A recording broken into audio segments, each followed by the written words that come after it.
शुरू। नमस्कार साथियों, डाइट की डिजिटल क्लास में आप सभी का स्वागत है। मैं अतुललाल आदेश, व्याख्याता, राजकीय उच्च माध्यमिक विद्यालय टेलसर, आपको 10वीं क्लास के सामाजिक विज्ञान विषय के पाठ केंद्र सरकार के बारे में पढ़ा रहा था। पिछले वीडियोज में हमने राष्ट्रपति, उपराष्ट्रपति के बारे में और उनकी कार्य शक्तियों के बारे में अध्ययन किया। तो केंद्र सरकार में आज अपन बात करते हैं प्रधानमंत्री के बारे में। भारत का प्रधानमंत्री जो शासन प्रशासन की धुरी होता है, शासन प्रशासन राष्ट्रपति के नाम से भले ही चलाया जाता है, परंतु वास्तविक जो कर्ता धर्ता होता है, वास्तविक शासन संचालन होता है, देश का जो वास्तविक प्रधान होता है वो भारत का प्रधानमंत्री ही होता है। तो हम बात करते हैं प्रधानमंत्री के बारे में। तो भारत के संविधान के अनुच्छेद 74 में, भारत के संविधान के अनुच्छेद 74 में प्रधानमंत्री पद का वर्णन है, प्रधानमंत्री पद की व्यवस्था की गई है। अनुच्छेद 74 ये कहता है कि भारत का एक प्रधानमंत्री होगा। भारत का प्रधानमंत्री कैसे बनता है, इसकी नियुक्ति कौन करता है, कैसे होती है? तो जनरल जो आम चुनाव होते हैं, आम चुनाव में हम लोग लोकसभा सदस्यों को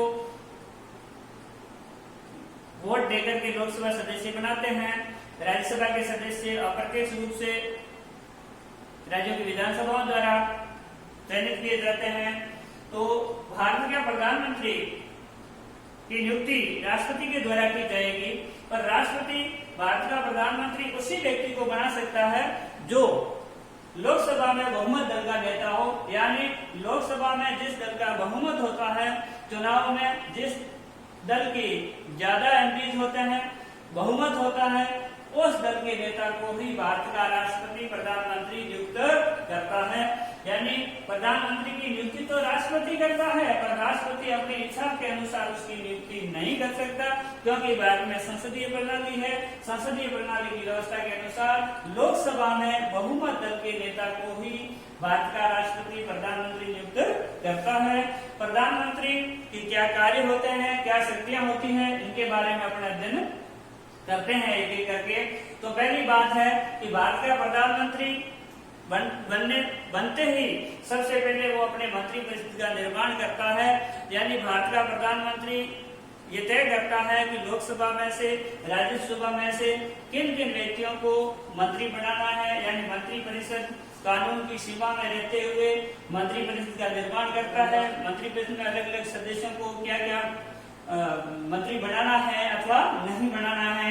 दूसरी जो उसकी शक्ति है, दूसरा जो उसका कार्य है, वो मंत्रियों के बीच में विभागों का बंटवारा करता है कि किस व्यक्ति को कौन सा विभाग देना है, अथवा वो समय बाद अगर यदि वो चाहता है कि इस मंत्री के पास ये विभाग है और संबंधित विभाग अच्छे से काम नहीं कर रहा है, संबंधित मंत्री उस विभाग को अच्छे से नहीं कर पाता है, अच्छे से उस विभाग को हैंडल नहीं कर पाता है, टैकल नहीं कर पाता है, तो ऐसी स्थिति में प्रधानमंत्री किसी भी मंत्री के विभाग को चेंज कर सकता है, उन विभागों में परिवर्तन कर सकता है।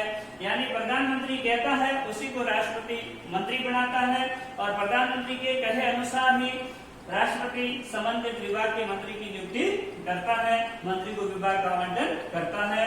तीसरी जो शक्ति है प्रधानमंत्री की, वो ये है कि मंत्रिपरिषद का जो कार्य संचालन होता है, मंत्रिपरिषद का जो कामकाज होता है, मंत्रिपरिषद की बैठकों का जो कार्य संचालन होता है, वो प्रधानमंत्री ही करता है। यानी मंत्रिपरिषद की कार्य व्यवस्था का जो अध्यक्षता करता है वो प्रधानमंत्री करता है। मंत्रिपरिषद में क्या क्या एजेंडा रखना है, क्या क्या मुद्दे रखने हैं, इस कैबिनेट की बैठक में, मंत्रिपरिषद की बैठक में क्या क्या निर्णय लेने हैं, उन सब के बारे में जो निर्णय लिए जाते हैं, जो कार्य किए जाते हैं, वो प्रधानमंत्री की देखरेख में होते हैं। अगला जो प्रधानमंत्री का काम है वो शासन के विभिन्न विभागों में समन्वय स्थापित करना। यानी शासन संचालन के लिए अलग अलग विभाग होते हैं, जैसे गृह मंत्रालय, रक्षा मंत्रालय, इस तरीके के जो विभाग होते हैं, उन विभागों के अंदर समन्वय स्थापित हो। एक मंत्री की बात को दूसरे मंत्री तक बताना और दूसरे मंत्री की बात पहले वाले को बताना, यानी आपस में विभागों का जो समन्वय होता है, कोऑर्डिनेशन होता है, उसका काम भी भारत का प्रधानमंत्री करता है। अगली बात है कि भारत का प्रधानमंत्री लोकसभा का नेता होता है, यानी वही भारत का नेता होता है। कानून निर्माण करना है, कौन सा प्रस्ताव संसद में रखना है, कब रखना है, इसके बारे में वही मंत्रिपरिषद को आदेश देता है और उसी के अनुसार प्रस्ताव सरकार के द्वारा रखे जाते हैं। और जो वार्षिक बजट रखाया जाता है वित्त मंत्रालय के द्वारा वो भी प्रधानमंत्री के कहने से ही रखे जाते हैं।